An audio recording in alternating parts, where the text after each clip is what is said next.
Close your eyes for a moment. What if I told you that most of your suffering does not come from what happens to you, but from what you refuse to accept and what you choose to hold on to?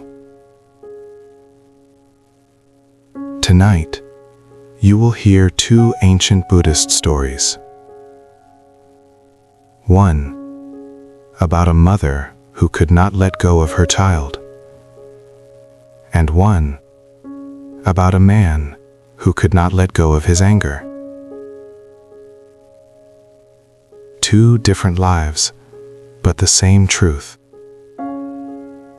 And by the end of this video, you may begin to see your own mind differently. Take a slow breath in and gently breathe out. Let's begin. Our first story is not about philosophy. It is about loss. A loss so deep that it breaks the heart open. There was once a young woman named Kisa Gotami. She lived a simple life, but her heart was full of warmth. She was kind to everyone she met, gentle in her words, devoted to her family in a way that made people quietly admire her. But above all, there was one person who meant everything to her, her child, a little boy, small, soft, with eyes that seemed to carry the whole world inside them. He was her joy, her purpose, her reason to wake up each morning with hope. And for a time, life felt complete. But life has a way of changing without warning. One day, the boy fell ill. At first, it seemed like nothing serious, just a small fever, something that would pass. Kisa stayed by his side. She whispered softly. She held his tiny hands. She believed, truly believed, that he would get better. But the fever did not fade. It grew stronger. And then, quietly, without asking for permission, her child took his final breath. The world stopped. Not slowly, not gently, but all at once. Kisa could not understand what had just happened. How could something so full of life become so still? How could warmth turn into silence? She refused to accept it. No, this could not be death. This must be a mistake. She held her child tightly in her arms, as if her embrace alone could bring him back. She spoke to him. She begged him to wake up. She whispered promises into the silence. But nothing changed. And so, driven by a desperate hope, Kisa did something that few could understand. She carried the body of her child and went from house to house, searching for someone, anyone who could bring him back to life. Some people looked at her with pity, some turned away, some tried to explain, but Kisa could not hear them, because when grief becomes too heavy, the mind refuses the truth. She knocked on one door, then another, her voice trembling, her eyes filled with tears. Please, help me. My child is sick. Tell me what medicine can cure him. But no one had an answer. Only silence, only sorrow. And yet, Kisa kept walking, because hope, even when broken, can still push us forward. As the sun began to lower in the sky, Kisa's steps grew slower, her arms heavier. But not because of the weight she carried. It was something deeper, something invisible. Every door she knocked on brought her closer to the same answer: helplessness. People tried to speak gently. Some whispered, "He is gone." Others shook their heads, unable to find the right words. A few even turned away, not out of cruelty, but because they could not bear to witness her pain. But Kisa heard none of it, because when the heart refuses reality, the truth becomes unbearable noise. She walked through narrow streets, past quiet homes, past people living their ordinary lives. And somehow, that made it worse. How could the world continue when her world had ended? How could people laugh, speak, breathe when her child lay silent in her arms? It felt wrong, unfair, impossible to accept. As evening approached, Kisa's voice had grown hoarse, her steps unsteady, her hope fragile, but not yet gone. That was when she met an old man. He watched her quietly for a moment, not with confusion, not with fear, but with understanding. He had seen grief before. He had felt it. He recognized it in her eyes immediately. "Kisa," he said gently, as if he had known her for years, "what you carry cannot be healed by ordinary means." For a moment she froze, not because she understood, but because his voice did not reject her. It did not dismiss her pain. It did not tell her to let go. It simply acknowledged her suffering. "Then tell me," she pleaded, her voice breaking, "is there anyone at all, who can help me?" The old man paused, then slowly replied, "There is one." Kisa's eyes lit up, a spark of hope, small, fragile, but enough to move her again. "Go to the Buddha," he said. "If there is anyone who understands suffering, it is him." Seriously, the name echoed in her mind. The Buddha, the awakened one. The one people said could see beyond pain, beyond life, beyond death itself. Without hesitation, Kisa turned and began walking again, through fading light, through growing shadows, through the quiet hum of the evening. She walked with only one thought in her mind.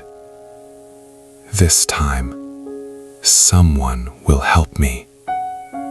And so, with her child still in her arms, and her heart holding on to its final thread of hope, Kisa made her way to meet the Buddha. By the time Kisa reached the Buddha, the sky had already turned dark. A quiet stillness filled the air. No noise, no rush, just a deep, almost sacred calm. The Buddha was sitting beneath a tree, surrounded by a few disciples, peaceful, unmoving, as if nothing in the world could disturb the stillness around him. But Kisa was the opposite of stillness. She rushed forward, her breath uneven, her eyes swollen with tears, and, without hesitation, she placed her child gently at his feet. "Please," she cried, her voice trembling, "help me. You must help me. My child is sick. He just needs medicine. Please." The disciples looked at her with sorrow. They understood. They had seen grief before. But this was a mother refusing to accept the truth. Yet the Buddha did not interrupt her. He did not correct her. He did not say, "Your child is gone." Instead, he looked at her with deep compassion, the kind of compassion that does not rush, the kind that waits until the heart is ready to see. After a long silence, he finally spoke, softly, gently. "Yes," he said, I can help you." Those words felt like light breaking through darkness. Kisa's eyes widened, her breath caught. Hope suddenly flooded back into her heart. "Really?" she whispered. "You can save him?" The Buddha nodded slightly. "But first," he continued, "you must bring me something." "Anything," Kisa said immediately.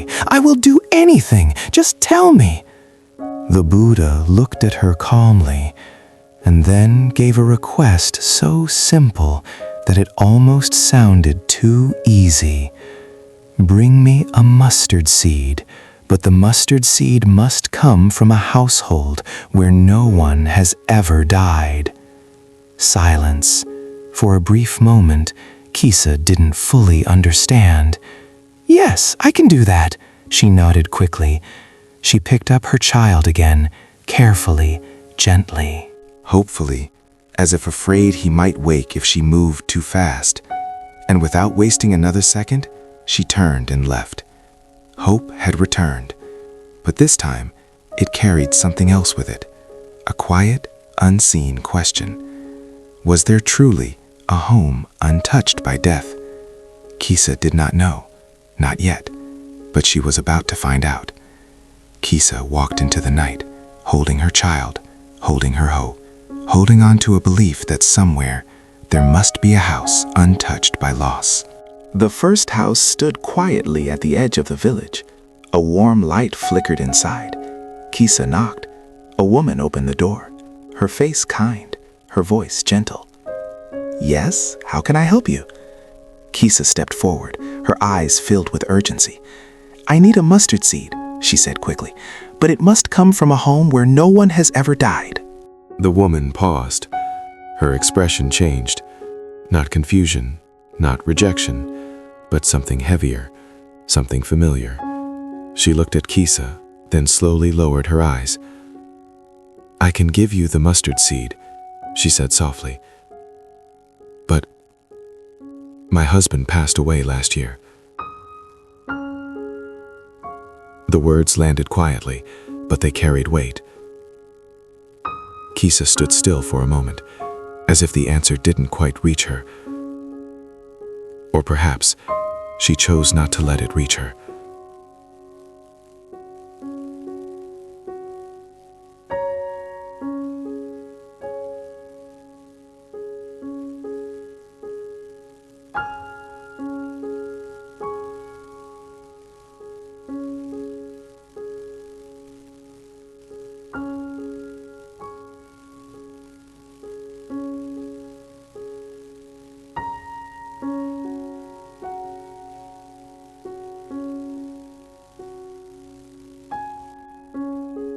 The second house. Another knock. Another face. Another answer. "Yes, take the mustard seed. But my mother, she died many years ago." The third house. "My brother is gone." The fourth. "My child, I lost him in the winter." And then another, and another, and another. Each door opened, not just to a home, but to a story. Stories of loss, of grief, of empty chairs at dinner, of voices that would never be heard again. At first, Kisa kept moving quickly, still searching, still hoping. But slowly, something began to change. Her steps became slower, her voice softer, her questions quieter. Because this was no longer just a search, it was a realization unfolding. She began to listen, truly listen, to the trembling voices, to the long pauses, to the tears people tried to hide. And for the first time, Kisa was no longer the only one in pain. The world she thought had continued without her was filled with the same sorrow she carried. Different faces, different stories, but the same truth. No house was untouched. Not one. The night grew deeper. The village grew quiet. And Kisa stopped knocking.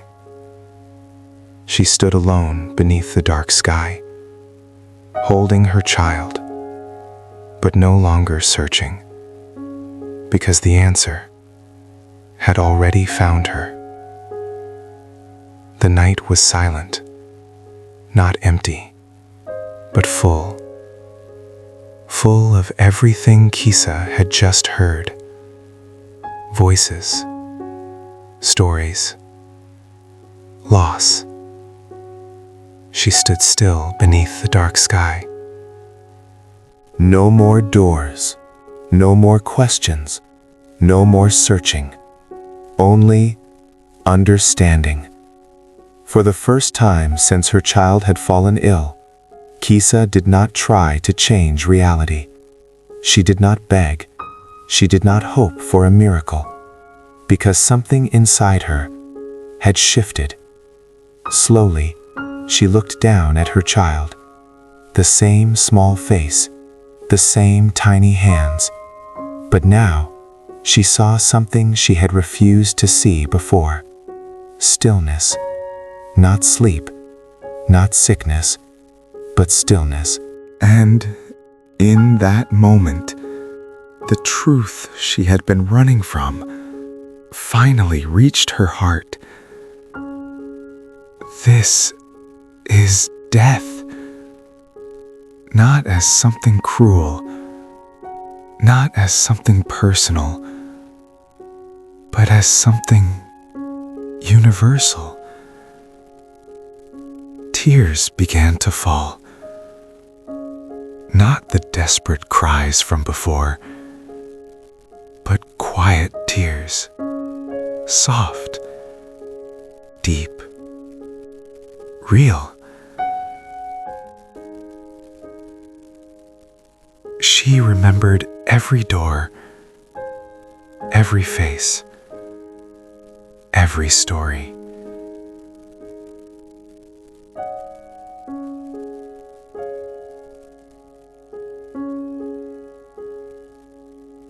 And suddenly, her pain was no longer hers alone. It was shared. It was human. It was part of something far greater than her own story. Kisa slowly knelt down, gently, carefully. For the first time, she loosened her grip, not because she loved her child less, but because she understood more. She whispered softly, "I thought I was the only one, but I am not alone."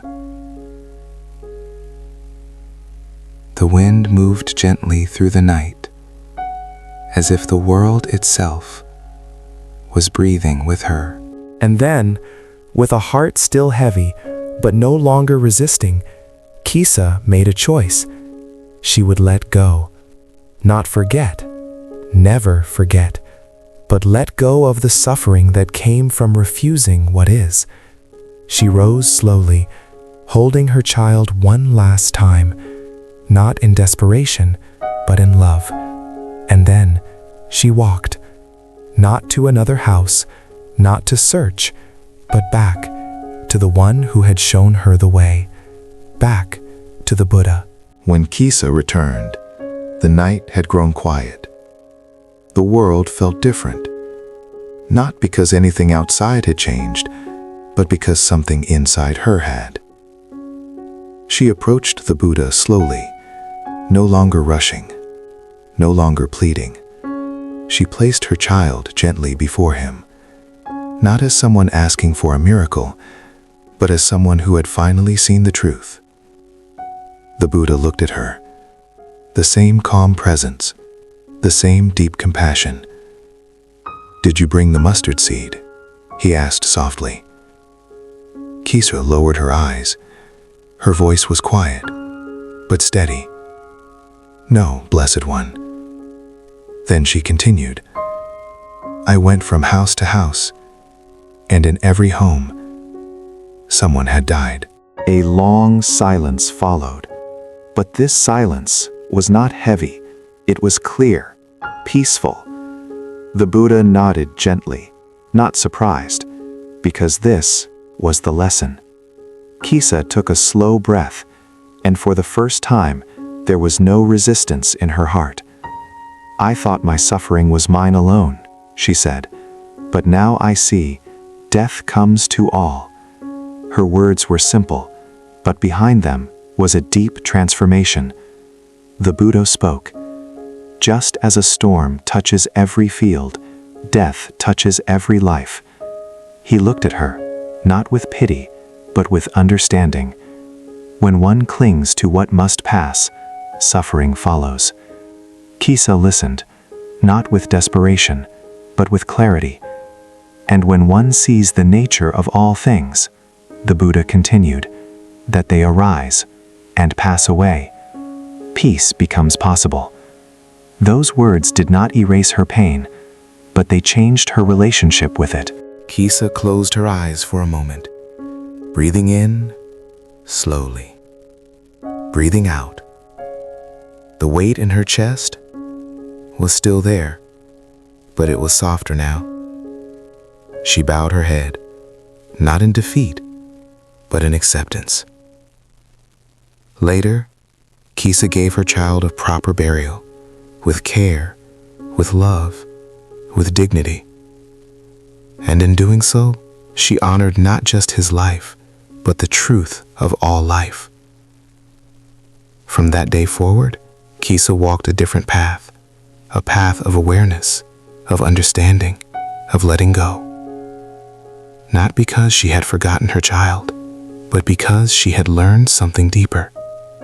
That love does not end, but attachment can. That loss is inevitable, but suffering does not have to be. And that peace is found not in holding on, but in understanding. Suffering does not come from loss itself, but from our refusal to accept it.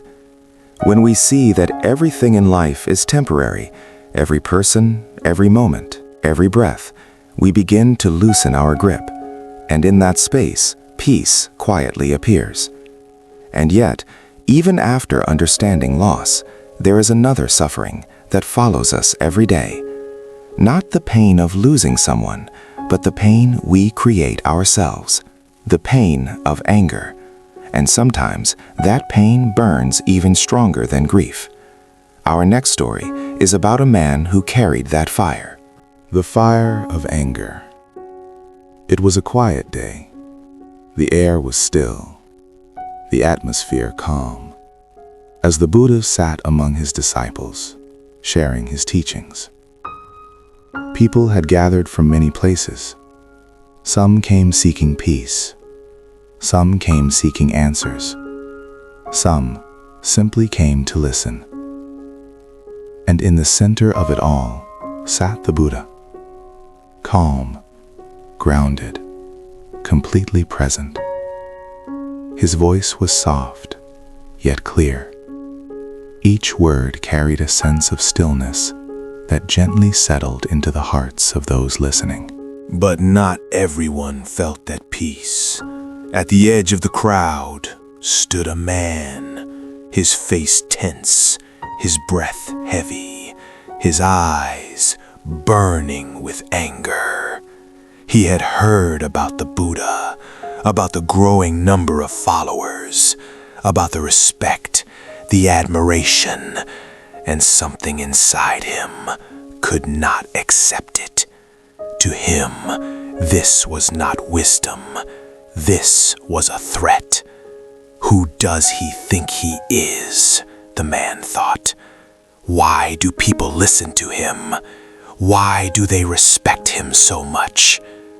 The more he watched, the more his anger grew. Until finally, he could not hold it any longer. With heavy steps, he pushed through the crowd. People turned, whispers spread. The calm atmosphere began to shift. And then, he stood right in front of the Buddha. Without hesitation, he began to shout, You are a fraud, he yelled. A deceiver.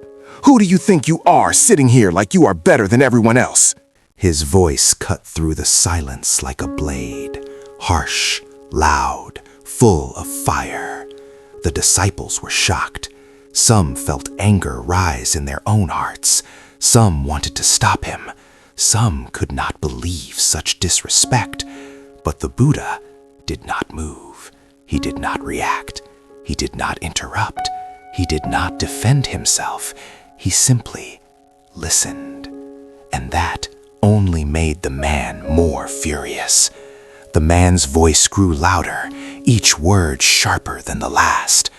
You sit there pretending to be wise, he shouted. You act like you are above everyone else. His chest rose and fell rapidly. His fists tightened. His entire body filled with tension. But what disturbed him the most was not the silence around him. It was the silence from the Buddha. No reaction, no anger, no defense, just stillness. The Buddha sat exactly as before, eyes calm, face relaxed, presence unwavering. It was as if the storm in front of him did not exist, and that made the man even more furious. "Why are you not saying anything?" he yelled. "Are you too proud to respond? Or do you think you are better than me?" The crowd held its breath. Tension filled the air. Some disciples felt their hearts race. They were not used to seeing someone speak like this in front of the Buddha. A few of them wanted to step in, to defend him, to stop the man, but they didn't because the Buddha had not moved, and so they waited. The man continued shouting, insults, accusations, words filled with anger and frustration. But something strange began to happen. The more he spoke, the more exhausted he became. His voice started to weaken. His breath became uneven. His anger, though still present, began to lose its force, because anger cannot sustain itself forever without something to push against. And here, there was nothing, no resistance, no reaction, no fuel. Finally, after what felt like a long storm, the man stopped. Silence returned. Heavy breathing, sweat on his forehead, fatigue in his eyes. He looked at the Buddha, confused, frustrated, almost unsettled. "Why?" he said, his voice now lower. "Why don't you say anything? Why don't you defend yourself? Why don't you react?" For the first time, there was not just anger in his voice. There was a question, and in that question, a small opening appeared. The air became still again, but this time, it was not the same silence as before. Moments ago, it was tension. Now, it was anticipation. The man stood there, breathing heavily, waiting for an answer, for a reaction, for anything that could justify his anger. And finally, the Buddha spoke. His voice was soft, calm, almost effortless. He said gently, "Let me ask you something." The man frowned slightly, caught off guard. "If someone offers you a gift," the Buddha continued, "and you do not accept it, who does the gift belong to?"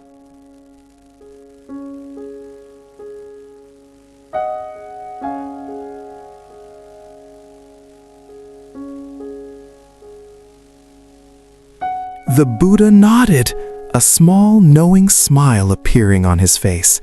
"Exactly," he said, and then he looked directly into the man's eyes.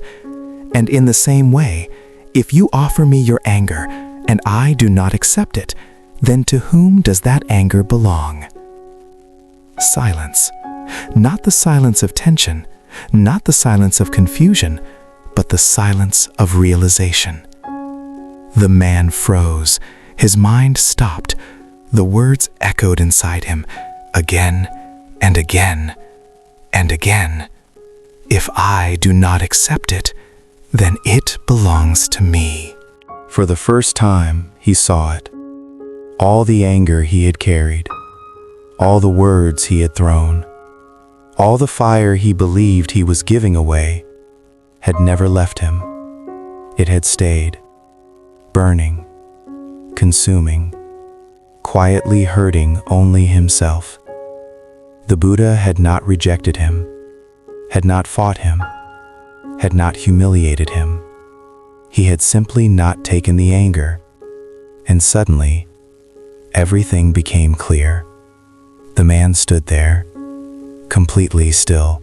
No more shouting, no more accusations, no more anger spilling out, only silence. But this silence was not empty. It was full of something new, awareness. For the first time, he was not looking at the Buddha.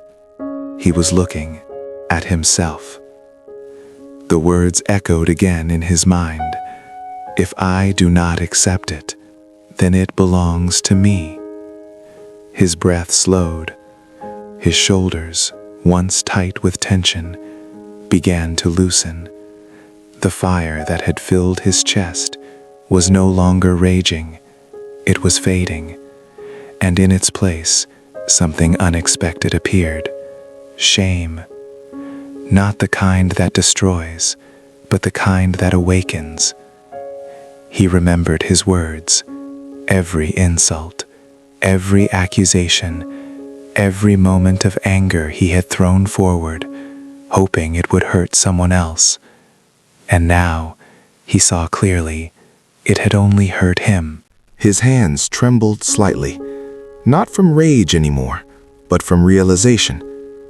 The crowd remained silent. No one moved. No one spoke. Because they could feel it too. Something inside this man was changing. Slowly, he lowered his gaze, no longer staring with defiance, but with humility. He began, his voice no longer loud, no longer sharp. I did not see it before. The words were simple, but they carried weight. For the first time, there was no pride in his voice, only honesty. He looked at the Buddha again. But this time, his eyes were different. No anger, no challenge, only a quiet question and a growing respect. The man stood quietly before the Buddha, no longer the same person who had stormed in with anger. Something inside him had softened. The fire was gone. In its place was a calm he had never felt before. He took a slow breath, then another, and for the first time, he spoke without anger. I see it now, he said quietly. All the anger I carried, it never left me. His voice trembled slightly, not from rage, but from truth. I thought I was attacking you. He paused, then continued. But I was only hurting myself. The Buddha listened. The same calm presence, the same gentle awareness. No judgment, no criticism, only understanding. The man lowered his head, not out of defeat, but out of humility. I was wrong, he said softly. Those 3 words, simple as they were, marked the end of a storm and the beginning of something new. The Buddha spoke again. When the mind is filled with anger, he said, it burns like fire. But when one chooses not to hold on to it, the fire fades on its own. The man listened carefully, each word landing deeper than before. You do not need to fight anger, the Buddha continued. You only need to stop feeding it. Silence followed. But this silence was peaceful. The man slowly nodded. He understood now. Peace was not something given. It was something chosen. A choice not to react. A choice not to hold on to what harms. A choice to let things pass without taking them inside. And in that moment, he made that choice. He bowed respectfully to the Buddha, not out of obligation, but out of genuine understanding. Then he turned and walked away. Not as a man filled with anger, but as someone who had finally seen it. Anger is not something others give to us. It is something we choose to accept. Words, insults, negativity, they only affect us when we hold on to them, like a gift we never needed. When we learn not to receive that gift, we protect our inner peace. And just like the Buddha, we become untouched by the storms around us. Seriously, 2 stories, 2 different people. One could not let go of loss. One could not let go of anger. But both were holding on to something that was hurting them. And only when they stopped holding on did peace appear. Take a moment and look at your own life. What are you holding on to? A memory? A person? A mistake? A feeling? Is it bringing you peace, or is it quietly causing suffering? Because the truth is, life will always change. People will come and go. Moments will rise and pass. But suffering comes from resistance, from saying, this should not happen. This must not change. I cannot let this go.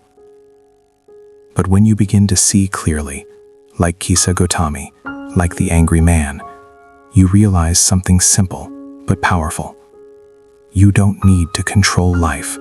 You only need to understand it. And when you do, peace is already there. If this story helped you feel a little calmer tonight, stay with that feeling just a little longer. Let your thoughts slow down. Let your breathing become gentle.